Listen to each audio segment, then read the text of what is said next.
Այն ինչ որ հիմա տեղի է ունենում Խոզնավար Խնածախ գյուղերի ուղղությամբ, եթե հարցնեք մեր շատ հայրենակիցներին, իրենք ձեզ վստահաբար կներկայացնեն, որ process-ը խիստ նման է Կարմիր շուկայում տեղի ունեցող process-ներին եւ այստեղ հենց ձեր մեջ կանգնածներից հիշում եք, որ հենց այդ ժամանակաշրջանում դուք անընդհատ զանգահարում էիք եւ ես ինչպես էի պատասխանում Կարմիր շուկայի մասին։ Հիմա նույն իրավիճակը, երբ որ ես փորձում եմ այսպես համեմատել, տեսնում եմ հենց այդ նույն երկու գյուղերի եւ Աստված մի արասցե այս իշխանությունների իշխանավարման այդպես ժամկետի երկարացման է, որովհետեւ իրականում Արցախի հայաթափումը սկսվեց Կարմիր շուկայից, սկսվեց Թաղավարտից, որը կիսված էր եւ ելի նույն իրավիճակում էր, ինչ որ այդ գյուղերն էին, ինչ որ Կիրանցի ուղղությամբ գտնվող գյուղերն էին։ Տիկին Հակոբյան մի հարցել, մի շարք Արցախից բռնկված մեր հայրենակիցների հետ որ խոսում ենք, հարցումներ ենք անում, ասում են, որ ադրբեջանցիներն առաջարկել են մնալ, բայց գիտեին վտանգը, գիտեին ինչի է ընդունակ Ադրբեջանը եւ չեն մնացել։ Ամեն դեպքում ինչ պայմաններում են արցախցիները պատրաստ վերադառնալ իրենց հայրենիք։ Գիտեք, մենք արդեն բազմիցս կոնկրետ մեր հասարակական կազմակերպությունը Արդարություն եւ Վերադարձ նախորդ տարվա ընթացքում Հայաստանի Հանրապետության 5 այդպես մարզերում հանդիպում ունեցանք արցախցիների հետ, բավականին մեծ հատվածի հետ, որտեղ հենց այդ հարցերը մենք ուղղում էինք եւ պատասխանը իրենցից ստանալով արձանագրում վերջում փաստաթուղթ կազմվեց։ Ես ձեզ ասեմ, որևէ տարբերություն չի եղել, բոլորը նույն կարծիքն են ասել, որ միանշանակ նախ առաջնահերթ է Արցախ վերադարձը։ Բոլորի մոտ այդ կարիքը կա, այդ նպատակը կա եւ երազանքը։ Երկրորդը ինչպիսի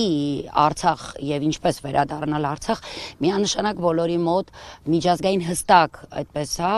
անվտանգային երաշխիքների ներքո եւ պայմանը պիտի լինի, որ չի կարող լինել իհարկե համատեղ որևէ բնակության մասին խոսք, չի կարող լինել Ադրբեջանի ներքո ապրելու կամ Ադրբեջանի անձնագրերով ապրելու պարագայում, որովհետեւ այդ ընտրությունը մենք կարող էինք անել 2023-ի սեպտեմբերի 19-ին եւ արեցինք։ Մենք ոչ թե լքեցինք մեր տները, դժվարությամբ եմ նույնիսկ արտաբերում այդ բառերը, որովհետև ուղղակի վախենում էինք, ոչ, մենք լքեցինք այդ տները, ցույց տալով ամբողջ աշխարհին, Հայաստանի Հանրապետության իշխանություններին, որ մենք որևէ կերպ Ադրբեջանի հետ ադրբեջանցիների հետ նույն հարկի տակ, նույն հողի վրա չենք ապրելու ու չենք քայլելու։ Միակ պատճառը դա է։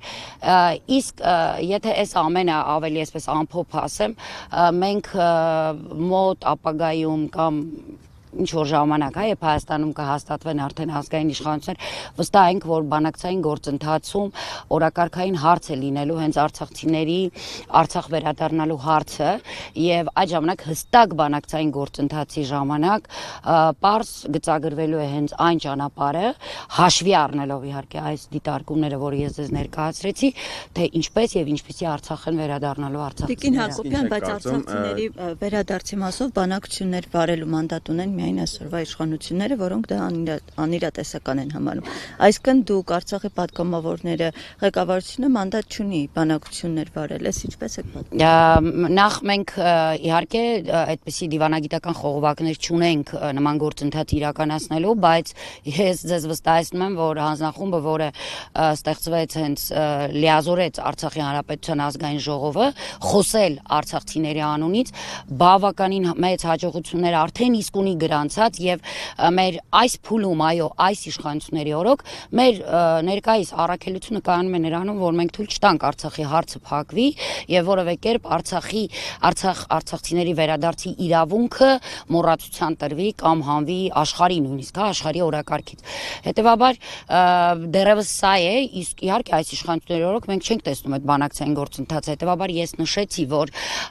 այն պարագայում, երբ Հայաստանը կունենա արդեն ազգային իշխանություններ, հենց այդ ժամանակ մենք վստահ ենք, որ բանակցային գործընթացում սա կլինի օրակարգային հարց։ Ինչպես է գտնվում հավանականությունը, որ մեր ընդհանուր հայրենիքի այդ հատվածը նորից ինքնորոշում կունենա, նորից անկախություն ձեռք կբերի, ինչ պայմաններում է դա հնարավոր։ Գիտեք, դեռ այդ ինքնորոշման հարցը երևի դեռ պիտի մասնագետները նորից իրենց դիտարկումներն անեն, բայց ըստ իս մենք արդեն իսկ ինքնորոշվել ենք։ Մենք ինքնորոշվել ենք 1991 թվականին, երբ որոշել ենք, որ չենք կարող լինել Ադրբեջանի կազմում, ինչին մեզ իհարկե բռնակցել էին, հա, սովետական միության ստեղծման ժամանակ։ Եվ հետևաբար կներեք ինք հարցը Ինչքանով եք հավանական համարում, որ մեր ընդհանուր հայրենիքի այդ հատվածը ելի անկախություն կունենա մոտ ապագայում եւ ինչ պայմաններ են դրա համար։ Գիտեք,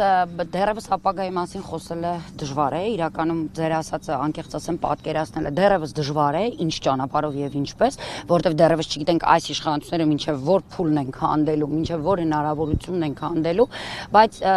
ես ձեզ ասեմ, որ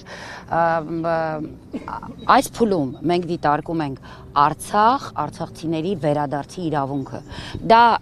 սկզբնական շեմն է այդ դժվարությունների, որ մենք պիտի կարողանանք հաղթահարել։ Մնացած իհարկե բանակցային արդեն երկար աշխատանքի արդյունք պիտի լինի, որ մենք վերջնական կարողանանք հաստատել այն պատմական արդարությունը, որը որ պիտի տեղի ունենա։ Մեկ էլ մի ճշտում անեմ, որ տարակարծություններ չլինեն, ճիշտ հասկացա, որ այսցիկ փորձ արվել է ամեն դեպքում Արցախի նախագահ ինստիտուտի կողմից Հայաստանի իշխանությունների հետ աշխատելու, սակայն մերժվել է։ Իհարկե, հենց սկզբում թե Արցախի նախագահը, թե կառավարության անդամները յուրաքանչյուրը իր այդ բլոկի հետ փորձել է այդ համագործակցության հենց առաջի քայլերը անել, մատնվել կամ ես ձեզ հանդիպել որպես անձեր եւ ձեզ անձնական օգնություն տրամադրել, բայց յաներ ով ներկայացնում են Արցախի ժողովուրդը, մենք չենք հանդիպելու եւ որևէ քննարկում մեր մեջ տեղի չի ունենալու։